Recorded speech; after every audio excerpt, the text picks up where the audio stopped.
One man army அப்படின்னு கேள்விப்பட்டிருப்பீங்க. அப்படி ஒண்ணுதான் 1992ல நடந்தது. வரலாறு காணாத அளவுக்கு ஸ்டாக் மார்க்கெட்ல சரிவு, அதுவும் ஒரே ஒருத்தரால. ஸ்டாக் மார்க்கெட் புரோக்கரா இருந்து பிக் புல் ஆஃப் தலால் ஸ்ட்ரீட்டான ஹர்ஷத் மேத்தாவோட கதை. யாருமே நினைச்சு கூட பார்க்க முடியாத அளவுக்கு பல மாதங்கள் இந்தியாவோட ஸ்டாக் மார்க்கெட் ஒரே திசையில போயிட்டு இருந்தது, அப்சைட் மட்டுமே.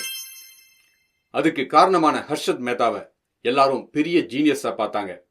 உண்மை என்னன்னா, பேங்கிங் சிஸ்டம்ல இருந்த லூப் ஹோலை தனக்கு சாதகமா பயன்படுத்தி இல்லாத பணத்தை இருக்கிற மாதிரி ஃபேக் ரெசிப்ட்ஸ் கொடுத்தாரு. எவ்வளவுக்கு தெரியுமா? ஓவராலா கிட்டத்தட்ட 5 கோடிக்கு மேல. இந்த உண்மை வெளியே வந்தப்ப ஓவர் நைட்ல ஸ்டாக் மார்க்கெட் மொத்தமா சரிஞ்சு பல பேரோட எதிர்காலம் கேள்விக்குறியாச்சு. இந்த மோசடி ஒட்டுமொத்த இந்தியாவையும் உலுக்குச்சு. அதே சமயத்துல கடுமையான விதிமுறைகளை செபி உருவாக்க காரணமா இருந்ததும் இந்த நிகழ்வு தான்.